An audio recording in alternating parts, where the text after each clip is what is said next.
Hi, I'm Matthew Kelly, and welcome to our discussion about slowing down to the speed of joy. The response to the book has been phenomenal, and it's been great to hear people's stories about how they have tried to live this concept, how they have succeeded in living this concept, how they have failed at living this concept. And of course, in the book, I'm very honest that this is a challenge for me every day. This is going to be a challenge for me every day for the rest of my life. But I do talk about how up until about 5 years ago, I was, as I describe in the book, I was living my life like a Ferrari with no brakes. And when I did slow down, that became painfully obvious. And painfully obvious because I realized that by living my life that fast for 25 years, I had missed out on a lot of stuff. There are a lot of things that you don't see at 100 miles an hour. You could be in the most beautiful place in the world, but if you're traveling 100 miles an hour, there's a lot of things that you don't see. There's a lot of things you miss in relationships when you're traveling at 100 miles an hour. And so when I did finally begin to slow down, it was painfully obvious how it had affected me. Obviously, there were advantages to living at the speed of a Ferrari. Obviously, a lot of great things were accomplished, but we cannot look at that and not also look at, okay, what was the personal cost? What was the interpersonal cost? What were the other costs? And so I wanted to start our conversation about slowing down the speed of joy again, sort of in a confessional way, saying, I am not great at this, and I have been working on this for 6 years. As I say in the book, I thought I'd wait until I'd sort of got it before I wrote the book, and then I realized a couple of years ago that if I waited until I sort of got it, I'm probably never going to write the book, because I do believe that this will be a struggle for me for the rest of my life. I do believe I am going to have to wake up every morning and choose the speed of joy. I do believe there are going to be days when I get halfway through the day and realize, okay, I'm back in the Ferrari, and I need to step out of the Ferrari and choose the speed of joy and choose to slow down to the speed of joy. So I'm excited to have this time with you. We're going to go through the book.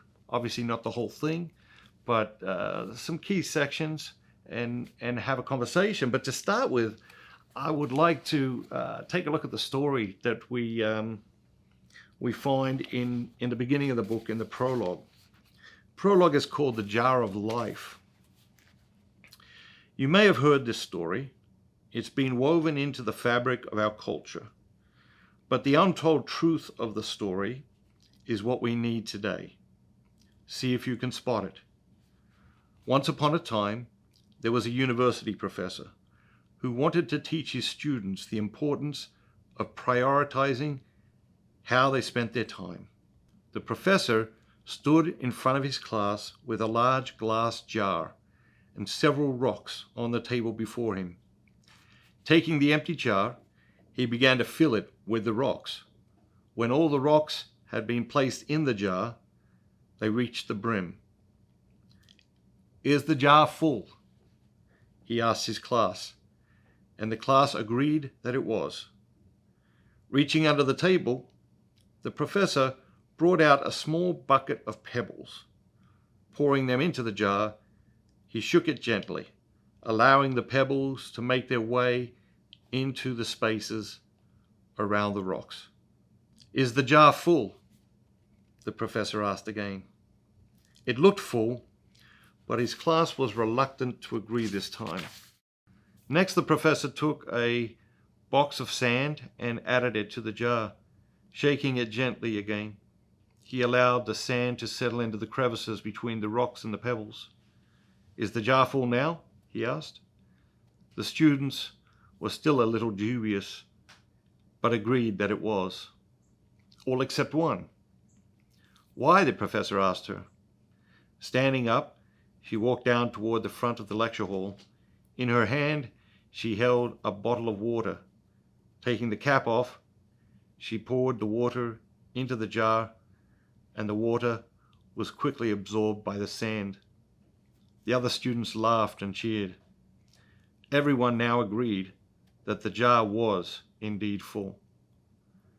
The professor then reached beneath the table, retrieved another large glass jar, another bucket of pebbles, another box of sand, and placed them on the table before the class. "May I have a volunteer?" the professor asked. A young man raised his hand, was called upon, and made his way to the front of the room. This time the professor emptied the box of sand into the jar first. "Now, see if you can fit all the rocks and pebbles into the jar," he challenged his volunteer. The young man placed half of the rocks on top of the sand, and the jar was already overflowing. He tried to dig into the sand with his hands, but that only made room for one more rock. He stood there, thinking for 5 minutes. He stared at the jar and the rocks still on the table, while his classmates shouted out suggestions. "Impossible," the student finally exclaimed in frustration. He was right, of course. "The jar is your life," the professor went on to explain. "The rocks represent what matters most, the big stuff. If there were no pebbles and no sand, the jar would still be full, and your life would have plenty of meaning and purpose. The pebbles represent the other things that matter to you, but are not essential. The sand represents the things that are urgent but not important. The moral of the story is that if you begin with the things that are urgent but not important, you won't have time for what matters most." It was a lesson about time management and priorities. It's a great story, but it's incomplete. It teaches a powerful lesson, but opens us up to a vast error. I first heard this story as a teenager. I was probably 14, 15 years old. And the error contained in this story took deep root in my life way back then. And this is the error. If you were better at managing your time, better at prioritizing your daily activity, you would be able to fit everything in. And that simply is not true. It doesn't matter how hard you try, you will fail. You are not going to fit everything into the jar of life. The professor had set up the experiment to guarantee his desired outcome.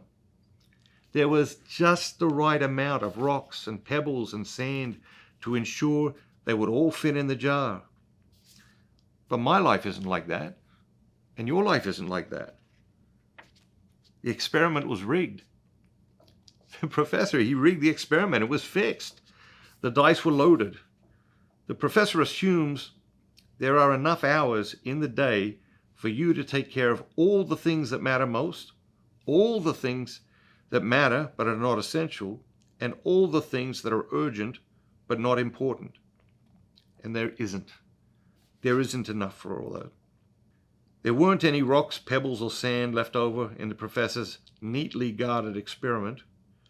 And that's not true in your life and mine. Every night when we go to bed, there are rocks and pebbles and sand sitting there on the bedside table. They're all the things we didn't get done that day. It's not that they weren't important, it's what that they weren't things that matter, but it is that there is only so much time in each of our days. It doesn't matter how good you are at prioritizing, there is simply too many rocks and pebbles and too much sand to fit into the jar of life. It doesn't matter how efficient you are, everything is never going to fit. And it's not like it's even close. There is a lot that won't fit into the jar of life. In fact, the overwhelming majority of opportunities and possibilities will not fit in the jar. The overwhelming number of opportunities and possibilities in our lives won't fit in the jar. And that's why the experiment is faulty. That's why the experiment is rigged. Does it have something important to teach us? Yes. But there is a weakness to the model. Every day we participate in an epic clash between the infinite and the finite. Your time is finite, but the possibilities are endless. We can get frustrated with that. We can wrestle against the whole universe, or we can accept that and start to become a lot more discerning in what we choose to put into the jar of life. We've lost our joy. The whole world is searching for its lost joy. I'll say it again. The whole world is searching for its lost joy. That isn't my line. That an old Carmelite nun said that to me. She was 100 years old, 102 years old, I think. She said the whole world is searching for its lost joy. That's what this journey was for me, slowing down the speed of joy. It was about searching for my lost joy. And that's the invitation I set before you as we begin our journey together. It's time to search for your lost joy.